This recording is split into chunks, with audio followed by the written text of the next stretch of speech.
Hi everybody, welcome to English 112. My name is Lillian Ruiz. I'm the instructor for the class.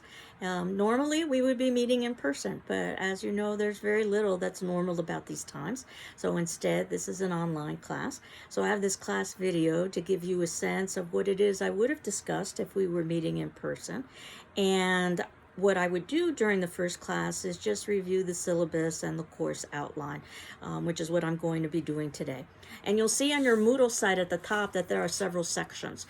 The first is a folder entitled Syllabus and Other Documents, and that's where the syllabus, the course outline, and the criteria for essay evaluation are housed. And it's also where you can find any of the handouts throughout the semester that I would be distributing.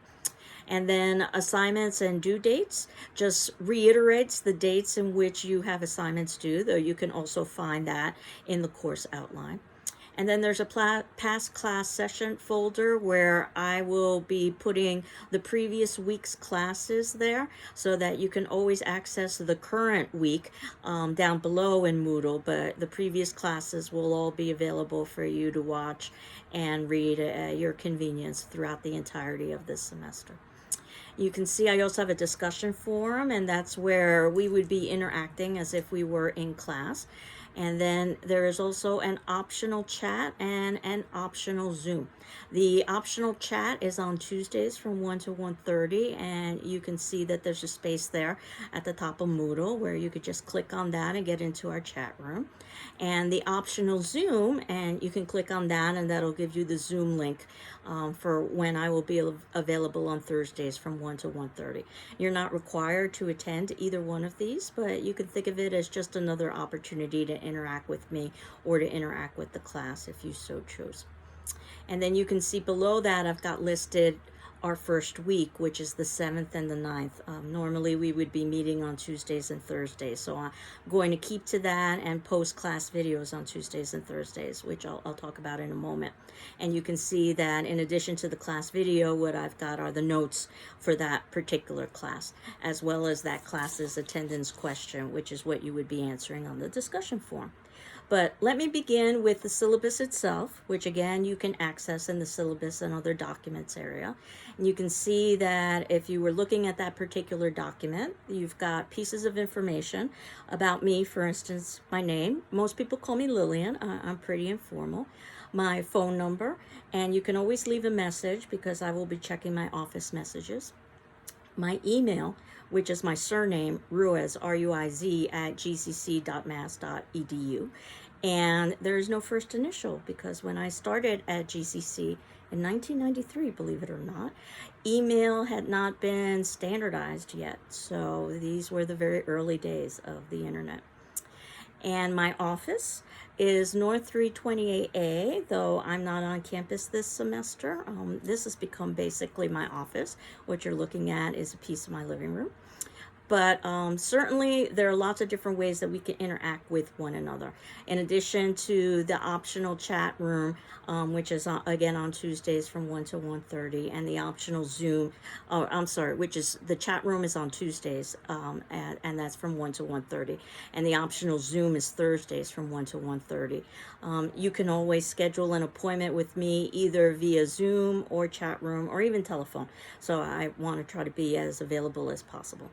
And you can see that for our textbooks, we've got two for the course of the semester, the Bedford Introduction to Literature and also A Raisin in the Sun. Now, the Bedford Introduction to Literature, I've ordered the 11th edition. You can use an older edition if you'd like, but your page numbers would be different. And actually, many of the pieces of literature we will be reading over the course of the semester are available online. So what I will do is post those links for you as those readings become applicable. However, the sections of the textbook that talk about what literature is and how to read it and how to write about it, those are not available online, though I will be discussing them in the class videos as well. You can think of those sections as kind of introduction and giving you a sense of an overview of what the discipline is about. And obviously, the pieces of literature themselves are what will be the most important for this class. We'll begin with short story and spend about a third of the semester reading representative short stories. Then we'll move to drama and do the same thing with drama for a third of the semester. And then end with poetry and do that for the last third of the semester. And A Raisin in the Sun was a drama that was included in one of the older versions of the text, but it was omitted in this newer version, and it's one of my favorite plays, and it oftentimes is a student favorite as well, so I thought it was worth ordering a separate text. And that said, you can find this text in libraries, and you can find it at used bookstores as well, A Raisin in the Sun. So, and I believe there's also an online version as well, and I will be posting that for you. And then I've got that it's assumed you'll have a good dictionary and thesaurus for reference. Obviously, in addition to reading in this class, you'll also be doing a good amount of writing, and a dictionary is useful not just for things like spelling and pronunciation, but also parts of speech and also for etymology. And then things like the thesaurus, which give you synonyms, words with very similar kinds of meanings, which helps you expand your writing. So I suspect that you've probably got access to both of these on your computers, but having access to them and actually using it can be two very different things. So I really want to encourage you to use those two resources. And then under the course description, just to remind you what the class is about, that this class builds and extends on the academic writing process and skills introduced in English Composition 1. So basically, you should have all taken English Composition 1, what we call English 101 at GCC, though it might have been called something else in the past, or at another institution, it might have gone under another name. But this is an introduction to the writing process and to composition. So this class continues that, but the focus is on literature, pieces of short story, drama, and poems that have been written by professional authors. And what we're doing is reading them and responding to them in academic writing. And you develop, or students develop, close reading abilities for a variety of literary and sometimes not literary texts, and hone critical thinking skills as well as research and documentation skills, using a variety of texts that include things like essays and fiction and poetry and drama, among other texts. Writing assignments emphasize the formal, researched, and documented essay and include creative experiments and literary analysis. Course readings include selections from a wide variety of authors, genres, and texts, and engage students in analysis and research. And we offered 3 different versions of this class. What you're in is English 112, which is Introduction to Literature. There also is an English 114 class, and that focuses on creative writing. In other words, that you create your own poems, short stories, and dramas. And the other version is English 116, where in addition to reading the works of others, you also learn how to read film as well, cinema. So again, if you think you don't have the prerequisite, let me know, and then we can talk about what options make the most sense for you. The learning outcomes for this class, that as a result of successfully completing this course, students will be able to, 1, develop an appreciation for and understanding of literature, which is how we're going to begin this semester, trying to figure out what literature is and isn't, and how do we go about reading it and writing about it. Number 2, to see reading and writing as an ever-evolving process. It's something that basically develops over a lifetime. I know that certainly my reading and writing skills have improved over the course of time, and I suspect that they will continue to improve over the course of time. So the idea is to try to hone and develop them as much as possible now, and then to continue practicing those skills. To use the rules of formal academic writing, and this is the kind of writing that's expected in business as well. So this is a good transition from writing for academics to the kind of writing you probably will be expected to do when you enter the workforce. To promote each student's unique sense of voice, though, in his or her writing. Even though there's certain rules we've got to follow, you still don't want to sound like a textbook or like your teacher. You want to be able to sound like yourself and have a certain creative element to it. To improve oral and written communication skills, because we've all got oral and written communication skills. It's just a question of trying to improve that. And to effectively utilize word processing, email, search engines, and the internet in the study of literature. And I bet we've all had the experience where we've spent way too much time trying to look up something on the internet. So the idea is, how do you use the internet as an effective tool and not as a distraction? So procedures, how am I going to run this online class? As I had indicated earlier, I'm going to post a video of myself discussing class material by the time our class would normally meet in person, and that is Tuesday, Thursdays at 10 o'clock. That video might be posted earlier, but certainly by that particular point in time, the video would be posted. And then you have a 24-hour deadline to watch that video and answer the corresponding attendance question for that class in our class discussion forum.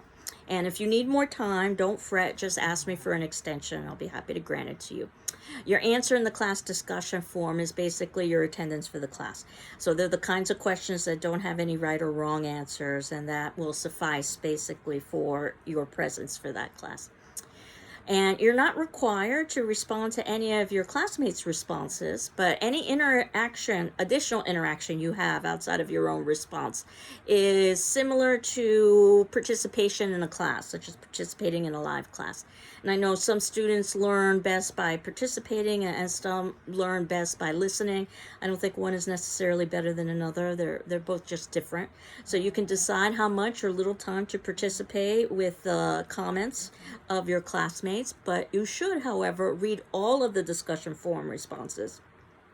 And I will be responding to all of the student responses for optimal learning. So this will try to duplicate the kind of class conversation we would have had in class if we were meeting live. And then the optional chat sessions, of course. And this is another opportunity for participation if you wanted to think about it that way. And again, on Tuesdays, 1 to 1:30 is the optional chat session, and then the optional Zoom session is Thursdays from 1 to 1:30. And then any written assignments that we have over the course of the semester that are going to be graded, and those encompass things like journals and papers and a final exam that I'll talk about shortly. I'm going to ask you to send to my email because that works best with my grading program. Again, that's Ruiz, R-U-I-Z, at gcc.mass.edu via PDF, please, because that's how my grading program works, through reading PDFs. And then I will be able to put individualized comments on that and then return that back to your email with my feedback. Course requirements are pretty straightforward. Do all the reading and writing assignments by the due dates. We will have 2 formal out-of-class papers assigned. One will be due about midway through the semester. So by that point, we would have had a chance to talk about how to write an academic paper. And the other will be due towards the ending of the semester. You're also going to write periodic journal entries discussing your reactions to each of the 3 units that we're covering: short story, drama, and poetry. These are informal writing assignments that I'll talk about in a moment, and also a final exam. Now, the final exam is an essay exam, but the bulk of the final will be about poetry. And the reason why is because paper number 1, your first paper, is going to be devoted to short story. And then your second paper, due towards the ending of the semester, paper number 2, will be devoted to drama, which means that you won't have a paper devoted to poetry. So the bulk of the final exam, which is open book, open note essay exam, will be poetry, though there will also be 2 short questions about short story and drama on the final examination. And then there is an institutional services disability statement that I wanted you all to be aware of, that GCC values inclusion and equal access to its programs and activities, and is committed to fostering an environment of respect and full participation. The goal is to create learning environments that are equitable, inclusive, and welcoming. So if there are aspects to the design or instruction of this course that result in barriers to your learning, please let me know as soon as possible. And if you're a student with a disability and you need a reasonable academic accommodation, or you think you might have a disability and you think you might need an accommodation, please contact the Office of Disability Services as soon as possible. And you can see that their website and phone number is listed in the syllabus. So I was talking a few minutes ago about these informal writing assignments called journals, response journals, and I have a section in the syllabus devoted just to them. So I thought I'd read that section and then explain a little bit. that reading and writing is an ongoing process, and the journals are meant as an opportunity for students to discuss their reactions to the readings. The guidelines will be very informal. Each student should use the journals as an opportunity to explore the literature in the way he or she feels would be most beneficial. That said, I will occasionally give suggestions in class, but that's all they are suggestions of things you could write about. On the whole, the journal should reflect any relevant thoughts or questions. Sometimes the questions are more important than the answers that the student has about the readings. I think it's best to start recording these thoughts immediately after completing a reading assignment when the ideas are still fresh. Though I've had some students say that they like to record these thoughts as they are actually reading. And then other students say they prefer to see the class video first and read some of their classmates' discussion forum responses before they write their journals. So whatever feels most comfortable for you is fine. Journals also provide an excellent opportunity to brainstorm and free write paper topics. And while I will be providing paper topics, you also have the option of creating your own paper topic. So if something occurs to you over the course of the semester, you can try it out in a journal if you'd like to. And journals will be graded informally on a checkmark system. I'm not reading for grammar or mechanics, purely for content, and they'll be graded as either excellent, which is a plus, a good, a check plus, a satisfactory, which is a check, a less than satisfactory, a check minus, and an unsatisfactory minus. And basically what I'm going to ask you for the journals, for your first journal, is at the ending of our short story unit, so that'll be several weeks into the semester, to select 3 out of the, 8 or 10 short stories that we're reading, and to write about a page or so response for each of those short stories. So that would be probably a journal of about 3 pages long. And certainly you can write more, and you can write on more short stories, but I would like you to write on a minimum of 3 that you get to select. And then I can read that. Think of it as a kind of conversation on paper, if you will. A lot of times people talk about the word journal when they're talking about diaries. But rather than writing about your own life, what you're doing is you're writing about the reading assignment that we've had. And then I will return that to you, and hopefully that'll give you some direction about how you could proceed with a paper. Because your short story paper, where you would be doing a more in-depth analysis on one short story and one idea in the short story, approximately 4 to 5 pages long or so, but as long as you need it to be. Hopefully the journals can help you formulate some ideas for your paper.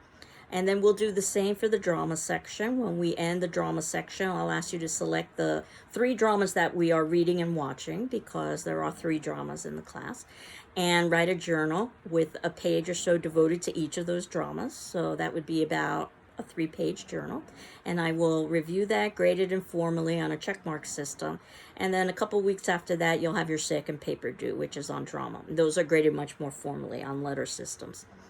And then finally, at the ending of the poetry section, you'll have a journal where I'm asking you to respond to 3 poems of your choice that we've read over the course of the semester.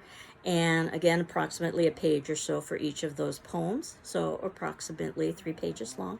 And I will get that back to you by the final examination. And again, the final exam, the bulk of it is devoted to writing about poetry.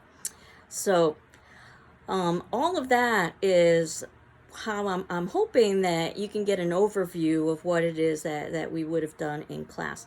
That said, attendance, even though we aren't meeting in person, is still extremely important and can't be made up. So absences and tardiness will be negatively reflected in your participation grade. And again, I'm evaluating that and based on your responses to the attendance questions that we will have after each video. And excessive absences could even result in failure. But again, if you need an extension, let me know. And that's the same for the written assignments as well. If you need an extension, an additional time, just ask me. I'll be happy to grant it to you. The idea is that you submit in your best work. So if you need a little bit of time, I'm happy to provide that for you.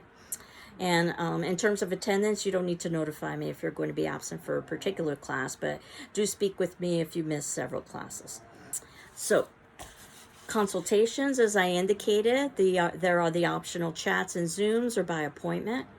And the section on papers is mostly just about the formatting of a paper, that papers are due on the day specified, should be typed, double-spaced, and have 1-inch borders. I'm hopeful that you discuss this in your English 101 class, though we will again review it.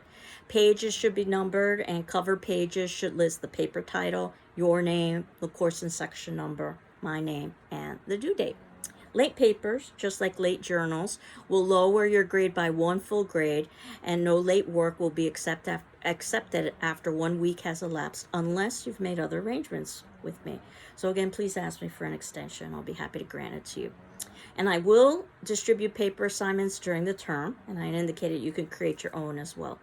And do note that you have the option of revising the first paper, because I know the first paper oftentimes leads to a little bit of anxiety about how the instructor might be evaluating you. So you can think of the first paper as a draft if you so want it. I will read it and put a letter grade on it as opposed to a checkmark grade and comments. But then you could rewrite that paper, incorporating my comments and suggestions, and submit in the original graded version along with the revision, and you'll get the higher of the 2 grades. And I see that as a kind of learning exercise. It's the way that professional authors write. They go through lots of revisions and editorial processes. Now, the second paper is due at the ending of the semester, so you wouldn't necessarily have time to revise it. That said, I've had occasionally a student who would submit in their second paper early enough and convince me that there would be a good reason for them to revise their second paper. So it is a possibility, but it's guaranteed for the first paper, because the idea behind the second paper is that you're just duplicating what you already learned with the first paper. You're just doing it with a different reading. In this instance, drama rather than short story. And there's a section on plagiarism here. I'm going to skip that section and talk about it next class, and then go to the grading section, which is probably of most interest to you. So 10% is participation. So that would be basically answering those discussion forum questions. 15% are your journals. There are 3 journals over the course of the semester, 1 for short story, 1 for drama, and 1 for poetry. And each of those journals are asking you to respond to 3 either short stories, 3 dramas, or 3 poems. Paper number 1, which is approximately 4 to 5 pages with a specific element or idea about short story, that's 25%. Paper number 2, and about a specific element about drama, also 4 to 5 pages, that's 25%. The final examination, that open book, open note essay exam, that's mostly devoted to poetry, but also has a couple of brief questions about short story and drama, that's 25%. So when you take all of this together, the 10% for participation, the 15% for the 3 journals, 25% for paper 1, 25% for paper 2, and 25% for final exam, that's where you get your 100%, with an A excellent, B good, C satisfactory, which is where I like us to concentrate in terms of the grades, although I'm well aware that there are grades that fall under C. But certainly on the first day of class, let's be focusing on the A excellent, B good, and C satisfactory. And then you can see that I've added a course outline, and again you can access this at the top of your Moodle page. It's got a disclaimer that dates and assignments may be subject to change, and the assigned readings should be completed before the dates indicated, because those are the dates in which I'm going to talk about those particular pieces. So you can see that week 1 begins today on the 7th, purely with introduction, and then on the 9th, so what I'm planning on talking about on the 9th, this upcoming Thursday, is reading imaginative literature, which is on pages 1 through 7, critical strategies for reading, pages 1641 to 1662, and reading fiction, 13 through 22. Now, if you can't have the readings read, do not panic. I'm well aware that people are dropping and adding, need to get textbooks and so forth. I'm going to be talking about the major points of those particular readings. Though you should go back to those readings once you do have your textbooks to review what it was that I discussed. We're not really reading the literature itself until week 2. So that begins on the 14th of September, where we are going to read 2 short stories and compare and contrast them. One is called A Secret Sorrow, and one is called A Sorrowful Woman. Again, you should have that read before I post my video on the 14th. We'll also talk about writing about fiction, which is also a section in the textbook that continues on the idea of what is literature and how do you read it and write it.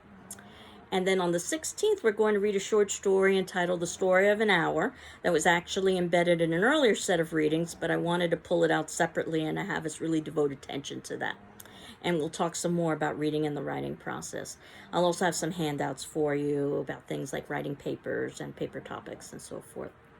Week 3, the short stories we will be reading on the 21st is Rose for Emily by William Faulkner, as well as a brief interview he gives about A Rose for Emily.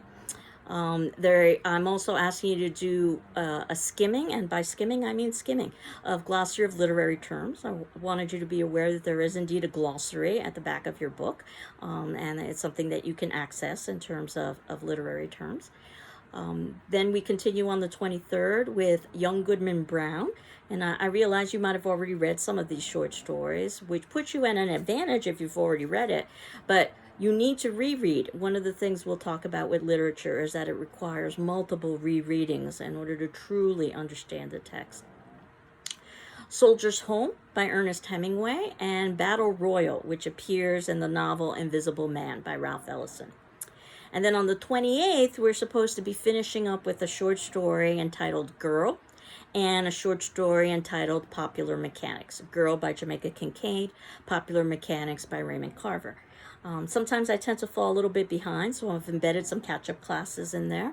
On the 30th of September, I have a catch-up class, and that's when your first journal would be due, when I'm asking you to select 3 of the short stories that we've read in the short story unit. And I'll talk more about the journals as the semester progresses. And then we shift into drama around week 5. And this is where we begin to get a sense of what drama is and what are some of the elements of drama and how do we write about drama. That's on the 5th of October. It's sort of our introduction to the drama unit. And then on the 7th of October, we begin with our first dramatist, which is Sophocles. And that means that if you've got any familiarity with Sophocles, then you are familiar with Oedipus the King, which is going to be the first drama that we will be reading in the drama section. And obviously we're reading a translation. Oedipus the King is from 430 BC Greece. So we're reading an English translation, and we'll talk about why we're reading something that is this old and why it's considered to be so important in terms of literature and tragedy. Dramas are much longer than short stories, so you can see that we've got multiple classes devoted to each drama, so that not only we can talk about the dramas, but also watch performances. Ideally, we would watch the performances live. Logistically, that's not a possibility, but I will have links so that you can watch the performances so that we could talk about performance as well as the actual drama themselves. And a performance is never a substitute for actually reading the drama. It's a supplement. So after we're done with Oedipus the King, we move to Shakespeare. And that is a dramatist that I'm sure you've probably heard of. And it is a dramatist, I think, that oftentimes brings some fear. So I wanted to try to alleviate some of that fear. I've oftentimes said that Shakespeare is all about sex and violence. In fact, that's what I say in my Shakespeare class, because I do teach the Shakespeare class here at GCC. So I'm hoping that if you have some hesitancy about Shakespeare, I can alleviate that. The play I'm choosing is a light-hearted play, because much of the literature up to this point will be rather dark, so I want to lighten things up. It's a play you might have some familiarity with. You might have read it before, even performed in it, Midsummer Night's Dream. And again, I will have a performance for us to see, as well as have several classes devoted to us to talk about that particular play. And then we end with that last play that I was indicating that I ordered as a separate text, A Raisin in the Sun by Lorraine Hansberry.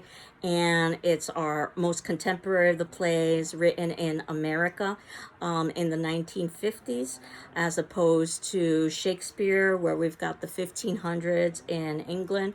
So I think A Raisin in the Sun is probably going to be the easiest read, or certainly the most familiar read. Again, we'll see a performance as well as spend several classes discussing it. And then we have a catch-up class in the event that we need it. And then we move finally to poetry.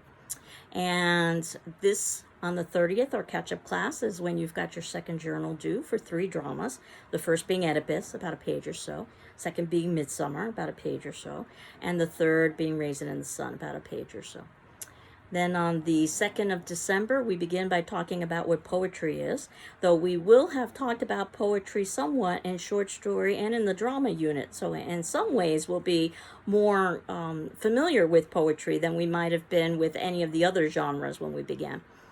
And then you can see that on week 14, I've got multiple poems assigned for us to read.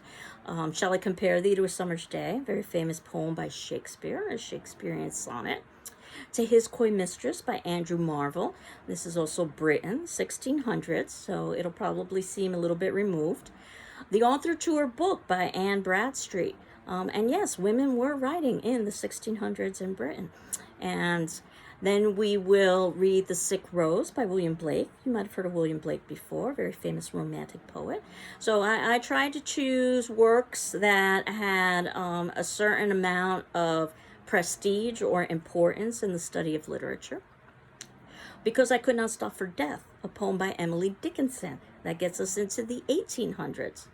A poem that you probably haven't heard of, American poetry, but it's a poem that sort of transitions us from moving from the British poets to the American poets.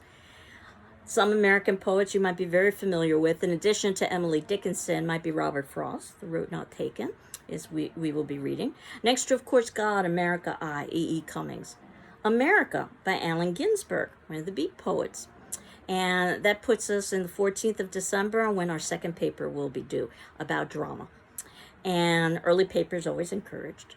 And then our very last class, which is The Lover Not Taken by Farley. Coca-Cola and Coco Frio by Espada. And that's a poem that I'll be providing to you because it's not in the textbook. The Hill We Climb. And if that poem sounds familiar to you, it was because it was done by Amanda Gorman during the inauguration of 2021. And that also is a link that I will be providing to you. And finally, we'll briefly talk about essay exams. And then we move into the final exam, which for us would be scheduled for Monday, December 20th. It'll be posted by 3:30 p.m. And it'll be, as I said, a series of essay questions, mostly devoted to poetry, a couple short questions about drama and short story. And you have 24 hours in which to complete that exam. If we were meeting in class, you would have 2 hours to take that examination. So basically, the idea is that you don't devote more than 2 or 3 hours to this exam. Certainly not 24 hours, but I wanted to give you 24 hours in which to do that exam. And that basically is the class. The other piece that's in our syllabus and other documents folder is a handout on the criteria for essay evaluation, the distinctions between A's and B's and C's and so forth. So I'll talk about that when we get a little bit closer to writing our first paper.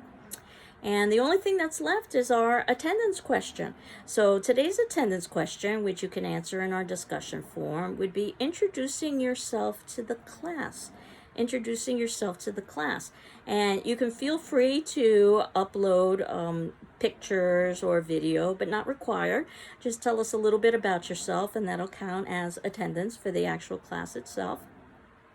Today is Tuesday, so I will be in our chat room from 1 to 1:30 if you needed to ask me any questions, or feel free to send me an email or to contact me in another way.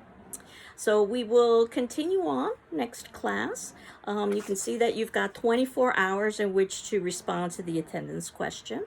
But again, if you need additional time, just ask me. Next class is when we begin to actually talk about what literature is and how do we go about reading it. So I hope you're all doing well. I am doing well. And we will continue on next class. Take care. Bye-bye.